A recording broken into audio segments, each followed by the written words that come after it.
Hello friends, आपका स्वागत है हमारे चैनल एवरीडे न्यू में। दोस्तों, आरआरबी एनटीपीसी सीवीटी 1 एग्जाम 21 मार्च सेकंड शिफ्ट का पेपर समाप्त हो चुका है और अभी तक इसके रियल प्रश्न भी आ चुके हैं। तो आइए आज की सेकंड शिफ्ट की फुल पेपर एनालिसिस देखते हैं।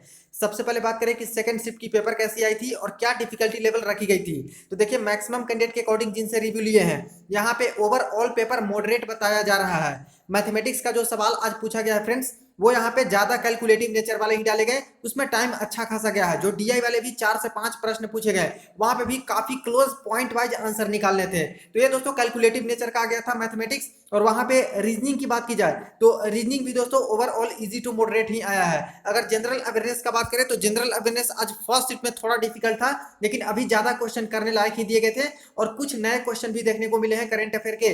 और बाकी फ्रेंड्स यहाँ पे वही स्ट्रेटेजी के वाले बहुत ज्यादा प्रश्न आ रहे हैं। करंट अफेयर में देखा जाए तो लगभग 5 से लेकर 6 सवाल आ जाए हैं और 2018, 2019, 2020 तक के भी करंट अफेयर पूछे। अगर साइंस का देखा जाए तो साइंस का वही 5 से 6 क्वेश्चन उसका भी आया। स्टैटिक जी के वाले मैंने बता दिया और इतिहास का भी अच्छा खासा पोर्शन कवर किया गया। अटेम्प्ट देखा जाए तो अटेम्प्ट देखिए किन्हीं ने 76 अटेम्प्ट आज किए हैं। 61, 68, 81, 83 इस प्रकार के अटेम्प्ट रहे जिन जिन कैंडिडेट से आज मैंने सेकंड शिफ्ट में रिव्यू लिया है। तो चलिए सारे क्वेश्चन आज के देख लीजिए। तो ये रहे फ्रेंड्स आज के सेकंड शिफ्ट के क्वेश्चन। देखिए, आज के सेकंड शिफ्ट में एक सवाल पूछा था, भारत में रेलवे का जनक किसे कहा जाता है, यानी कौन से वायसराय थे जिनके कार्यकाल में पहली बार रेलवे चलाई गई थी। तो इसका करेक्ट आंसर हो जाएगा लॉर्ड डलहौजी। और ये रिपीटेड प्रश्न है, पहले के भी कुछ शिफ्ट में दोस्तों सेम टू सेम क्वेश्चन आ चुका है। तो लॉर्ड डलहौजी इसका करेक्ट आंसर। एक देखिए प्रश्न पूछा है, होमोसेपियन जो टर्म है किसने दिया है। होमोसेपियन जो वर्ड है वो किसने दिया है, तो कार्ल लिनियस द्वारा ये टर्म दिया गया है होमोसेपियन। एक प्रश्न पूछा गया है, श्री शक्ति सैटेलाइट किस संस्था ने लॉन्च किया है, कौन से इंस्टीट्यूट ने लॉन्च किया है। तो Shri Shakti institute of engineering and technology जो इंस्टीट्यूट है उनके द्वारा लॉन्च की गई है श्री शक्ति सैटेलाइट। तो ये दोस्तों इसका आंसर हो जाता है। लगभग 2 सवाल आज रिलेटेड आए हैं इंस्टीट्यूशन से रिलेटेड। एक देखिए प्रश्न पूछा है, 2021 एशियन क्रिकेट काउंसिल यानी एसीसी के प्रेसिडेंट कौन नियुक्त किए गए हैं। तो एशियन क्रिकेट काउंसिल की बात करें तो 2021 में जय शाह को नियुक्त किया गया है। अब दोस्तों कुछ कैंडिडेट कह रहे हैं कि 2019 का पूछा था, तो आप लोग बता दीजिएगा कि 2021 का पूछा है या फिर 2019 का पूछा है। 2021 में फ्रेंड्स करंट अफेयर का सवाल है, जय शाह को ही नियुक्त किया गया है एशियन क्रिकेट काउंसिल का प्रेसिडेंट। एक देखिए प्रश्न पूछा है, 2018 में यूनिसेफ की यंगेस्ट ब्रांड एम्बेसडर कौन बनी थी, यानी सबसे कम उम्र की ब्रांड एम्बेसडर यूनिसेफ की कौन बनाई गई थी। तो ये भी रिपीटेड प्रश्न है, कुछ दिन पहले ही दोस्तों 5th फेज में ही ये सेम टू सेम सवाल पूछा था। तो हिमा दास को बनाया गया था जो कि यंगेस्ट यूनिसेफ की ब्रांड एम्बेसडर 2018 की थी। एक प्रश्न यहाँ पे होप मिशन से भी आया है, जो यहाँ पे यूएई का मिशन है। तो देखिए होप मिशन कौन से देश से संबंधित है, तो यूएई यूनाइटेड अरब एमिरेट से।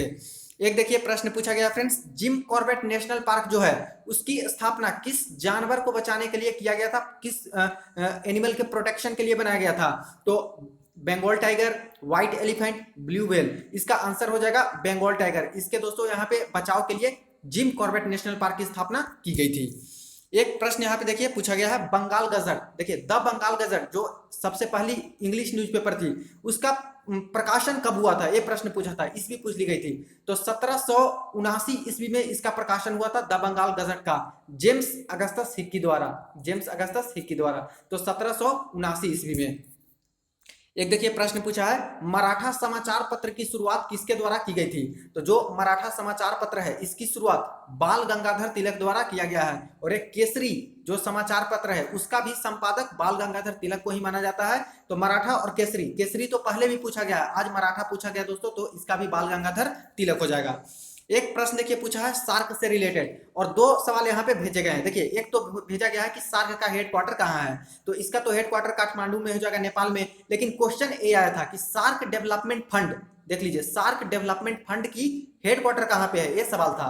तो थिम्पू में हो जाएगा, भूटान। तो थिम्पू यहाँ पे करेक्ट आंसर जाएगा सार्क डेवलपमेंट फंड का हेडक्वार्टर। एक देखिए प्रश्न पूछा है, आर्टिकल 72 यानी 72वां जो अनुच्छेद है किससे संबंधित है।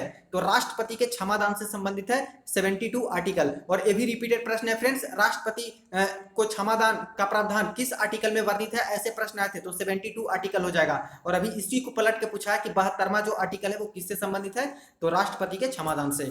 एक देखिए प्रश्न पूछा है, केंद्रक व कोशिका झिल्ली के मध्य में कौन सा द्रव पाया जाता है, यानी जो न्यूक्लियस होती है सेल की और कोशिका झिल्ली यानी सेल मेम्ब्रेन होती है, उसके बीच में जो फ्लूइड पाए जाते हैं वो उसका नाम क्या है? तो साइटोप्लाज्म होते हैं। एक प्रश्न देखिए पूछा गया है, रंजन गोगोई से पहले भारत के मुख्य न्यायाधीश यानी सीजेआई कौन थे? तो रंजन गोगोई 46 नंबर के सीजेआई थे। तो इससे पहले 45 वाले कौन थे? दीपक मिश्रा। और अभी शरद अरविंद बोबड़े हैं जो कि 47 नंबर के चीफ जस्टिस ऑफ इंडिया हैं, मुख्य न्यायाधीश हैं। तो रंजन गोगोई के पहले दीपक मिश्रा। एक देखिए प्रश्न यहाँ पे ऑड वन आउट करके आया है।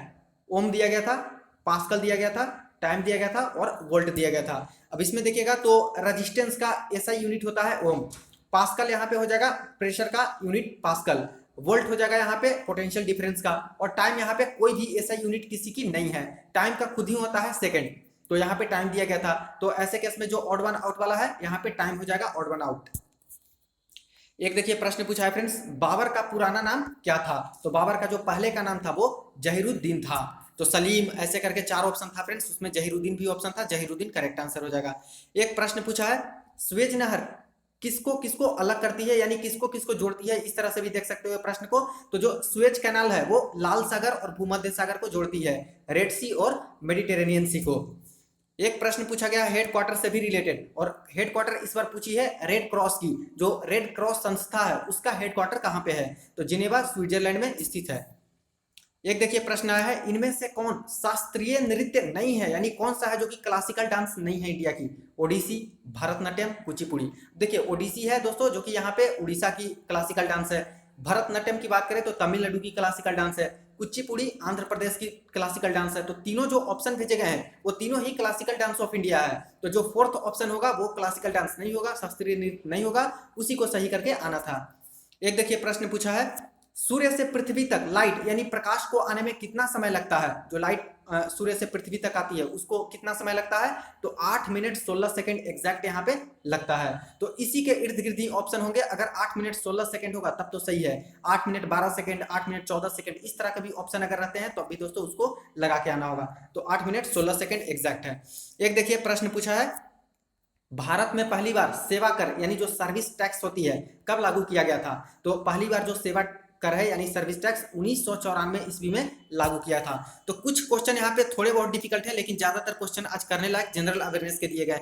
एक देखिए प्रश्न पूछा है बायोलॉजी का, पित्तरस यानी जो बाइल जूस है कहाँ से निकलती है, स्रावित होती है? तो लीवर से निकलती है, यकृत से निकलती है। एक प्रश्न पूछा है भारत की सीमा से रिलेटेड, जो भारत की बाउंड्री है वो किस देश से नहीं टच करती है, नहीं लगती है? चाइना, तो चाइना से तो टच करती है, बांग्लादेश से भी टच करती है, म्यांमार से भी टच करती है, लेकिन यहाँ पे एक ऑप्शन तजाकिस्तान दिया गया था। तो तजाकिस्तान से डायरेक्ट हमारी बाउंड्री भारत की नहीं लगती है, तो तजाकिस्तान से नहीं लगेगी। एक देखिए प्रश्न पूछा है फ्रेंड्स, दिलवाड़ा का जैन मंदिर, जो जैन मंदिर है दिलवाड़ा का, किससे संबंधित है? केदारनाथ से, बद्रीनाथ से, जगन्नाथ से, आदिनाथ से। अब देखिए फ्रेंड्स इसका आंसर हो जाएगा आदिनाथ, क्योंकि आदिनाथ जो है यहाँ पे जैन के प्रवर्तक रह चुके हैं, और आदिनाथ का ही जो दिलवाड़ा का मंदिर है वहां पे आदिनाथ फेमस है। तो आदिनाथ संबंधित है दिलवाड़ा के जैन मंदिर से। एक देखिए प्रश्न पूछा है, हडसन नदी किस शहर से होकर गुजरती है? जो रिवर हडसन है वो किस शहर के किनारे है, बसा है? ऐसे भी प्रश्न आप लोग इसको समझ सकते हो, न्यूयॉर्क, लंदन, पेरिस, इस तरह से था। तो देखिए जो हडसन रिवर है वो किससे होकर गुजरती है? तो न्यूयॉर्क शहर से होकर गुजरती है। लंदन की बात करें तो थेम्स करके नदी है, थेम्स करके नदी वो लंदन से पास होकर जाती है, और पेरिस का सीन नदी है, सीन जो रिवर है वो पेरिस से होकर गुजरती है। तो हडसन पूछा तो न्यूयॉर्क। एक देखिए प्रश्न पूछा है, इस तरह से ऑड वन आउट था, P Chidambaram stadium, Eden garden, Wankhede, और एक ऑप्शन नहीं मिले हैं, इसमें से ऑड वन बताने थे। देखिए पी चिदम्बरम जो स्टेडियम है वो भारत की स्टेडियम है, चेन्नई में है। ईडन गार्डन की बात करें तो कोलकाता में है। वानखेड़े स्टेडियम है वे भी क्रिकेट की स्टेडियम है, तीनों ही क्रिकेट की स्टेडियम है, और वानखेड़े भी मुंबई में है। तो 3 ऑप्शन दोस्तों क्रिकेट की स्टेडियम है और भारत में ही है। अब फोर्थ ऑप्शन अलग प्रकार का दिया गया था जो कि कैंडिडेट को याद नहीं। अब हो सकता है कि ये क्रिकेट की नहीं दूसरी कोई स्टेडियम हो, तो ऐसे में ऑड वन आउट हो जाता, या फिर इंडिया को छोड़ के अलग देश की कोई दे दिया गया हो यहाँ पे स्टेडियम, तो वे भी इस तरह से ऑड वन आउट हो जाता। तो जो फोर्थ ऑप्शन था उसी के अकॉर्डिंग आपको ऑड वन आउट कर लेना था। एक प्रश्न देखिए पूछा गया है योजना से रिलेटेड, और योजना पूछी गई है one stop shop scheme, one stop shop scheme कब लागू किया गया?